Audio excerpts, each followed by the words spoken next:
Fala pessoal, tudo jóia? Então a gente vai voltar agora para mais uma sessão do Teoria na Prática, né? Eu perguntei no vídeo passado se a turma queria saber mais sobre a remada com halteres, né? Deixa eu ajeitar aqui.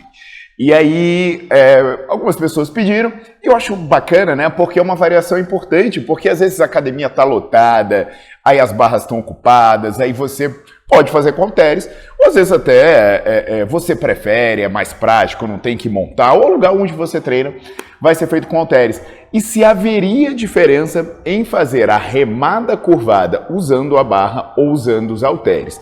Então, o primeiro ponto que eu quero destacar é o seguinte: sobre a questão da postura adequada, da inclinação do tronco, isso aí eu não vou tratar hoje. Aquela questão da inclinação do tronco, do ponto de descanso, ponto de contração, onde você vai enfatizar, como deve estar a sua coluna, para onde você vai olhar, isso já foi. Qualquer coisa, o vídeo anterior está no card, é só vocês procurarem.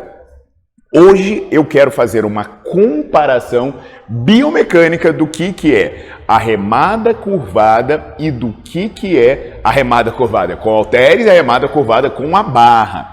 E aí eu vou aproveitar nesse gancho e vou dar algumas orientações para você aproveitar melhor a remada curvada com halteres, porque vai ter pontos específicos que eu não tratei quando eu falei sobre a remada curvada com a barra, tá legal? Lembrando que a sessão Teoria na Prática pode estar aí de brinde no YouTube, mas se você quer estudar de verdade, você tem que assinar o Nerdflix.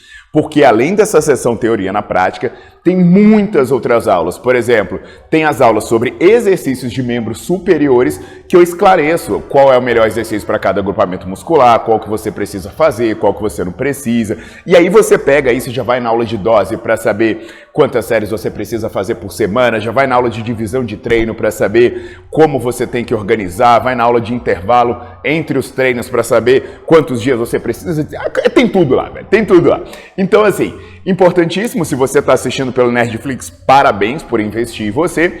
E se você não está assistindo pelo Nerdflix, ou se você tiver no computador, o QR Code está aparecendo aí embaixo, ou então você vai na descrição do vídeo, que o link está lá para você assinar, custa apenas R$ 24,90 por mês. Então você já deixa o seu like no vídeo, coloca para seguir o canal e ativa as notificações.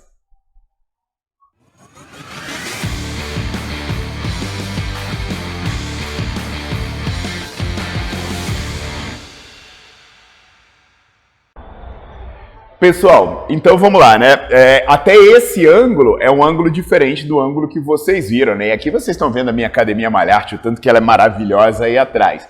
Então agora vocês vão ver um ângulo diferente, que é o ponto que vai me interessar para a comparação entre uma remada curvada usando barra e uma remada curvada usando halteres. Então vamos começar na barra, que é o que vocês já viram, que é o que vocês conhecem. Vou pegar uma barra menorzinha para ficar mais simples, né? Então, eu vou fazer o seguinte, eu fiz a minha inclinação e observa lá. Eu tô aqui, cheguei no final, no início do movimento, né? O final da fase excêntrica, fiz, sustentei e voltei. Eu quero que vocês tentem visualizar, depois eu vou passar no software, o que está acontecendo aqui quando eu imagino o movimento dos meus ombros, o movimento do meu cotovelo, em relação ao que descansa, em relação ao que contrai. Foram as 3 repetições com a barra. Agora, eu vou pegar os halteres. O que você vai agora tentar perceber? Vamos lá. Então, eu estou aqui, e o que acontece? Eu faço a mesma coisa e retorno. Faço a mesma coisa e retorno. Mais uma para vocês. E retorno. E aí? De olhar deu para perceber alguma coisa? O que muda e o que não muda? Então assim, eu vou passar no software, depois eu vou dar mais algumas explicações e umas orientações práticas para entender como aproveitar melhor o exercício. Vamos nessa! Eita, que essa remada é uma novela aí, galera. Então vamos lá, né?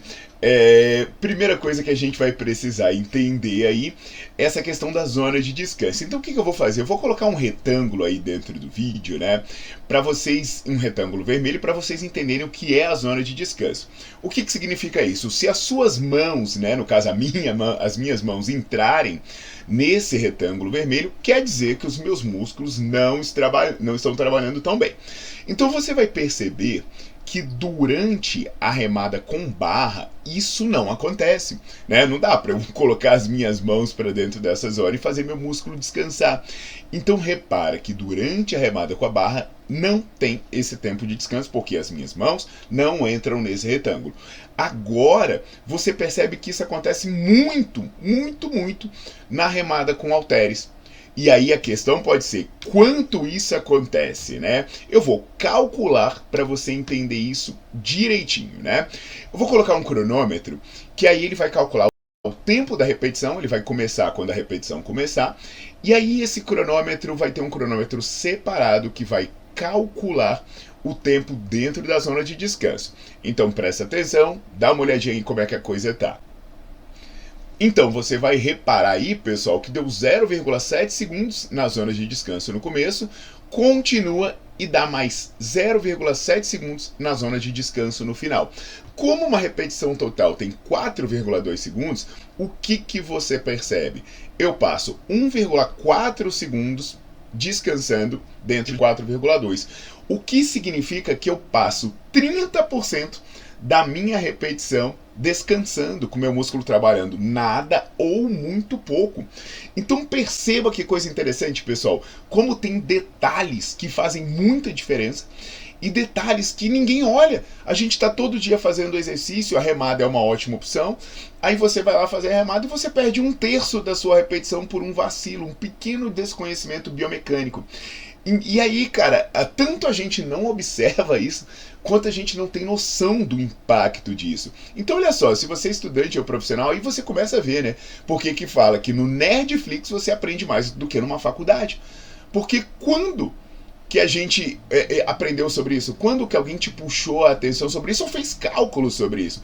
Então entende o quanto é importante investir em conhecimento. Agora, se você não é da área, né, se você quer ter um bom treino, agora você entende o quanto é importante você se informar para selecionar um bom professor. Eu tô até achando que eu vou começar a dar aula, né? Será que eu volto a dar aula? Vamos pensar nisso aí. Agora entende o seguinte. Isso quer dizer que a remada com halteres é ruim? Não, não quer dizer. Quer dizer que você tem que tomar cuidado. Ela é uma ótima opção. Mas agora eu vou voltar para a Academia Malharte bonitona e vou fazer na prática a demonstração para você transformar essa remada no exercício bom. Simbora! Então, meus queridos, vamos acabar com esse ponto de descanso que está estragando a sua remada?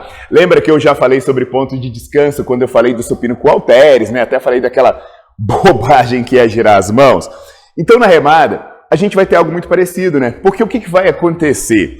Se eu fizer a remada curvada juntando os halteres, olha o tanto de descanso que eu tenho, porque daqui até aqui, basicamente, eu não estou fazendo nada que interesse. Por quê? Você vai ver a linha do eixo de movimento. Então, se eu for fazer a remada com halteres, o que eu vou fazer? Eu vou manter os braços afastados, remei e não deixo ter muito ponto de descanso. Perceba que esse movimento daqui até aqui era um movimento perdido. Então, você vai fazer mantendo. Uma referência boa é mantendo os halteres para fora da linha dos seus pés, porque quando ele entrou aqui, ponto de relaxamento. E aí você soma essa perda de movimento com a tal da história de você balançar o tronco, acabou. Ninguém mais está fazendo a remada. Agora vai outra dica que pode ser importante, que pode te ajudar até quando você está fazendo a remada com halteres, que é até um pouco para você aliviar a carga da sua lombar, que é o seguinte, pessoal. Quando você for fazer a remada, o que o halteres pode te ajudar? Né? A fazer variações, por exemplo. Ah, Paulo, de repente eu não queria fazer aquela remada mais aberta, eu queria fazer a remada com o cotovelo rente ao tronco. Aí você pode manter o halteres mais próximo aqui do corpo e você fazer o quê? Você faz aquele movimento. Então repara a diferença agora do que é a remada aqui. Eu estou fazendo como se eu tivesse com uma pegada neutra, aproximando do meu corpo e voltando, aproximando do meu corpo e voltando, e agora com a pegada pronada, aproximando do meu corpo e voltando. Então eu ainda posso usar isso como variação. E o que tem isso a ver com a coluna, Paulo? Porque quando você mantém os halteres mais próximos ao seu corpo, a sua coluna vai ser menos sobrecarregada. Então você pode também, até você testa, pode parar nessa posição aqui, halteres junto ao corpo, e vai jogando os halteres para frente. E aí aquela história que eu falei na aula sobre alavancas para você. Bacana, né, pessoal? Então não esquece, Nerdflix é a melhor coisa do mundo. Aguardo vocês nas próximas e coloca tudo isso em prática.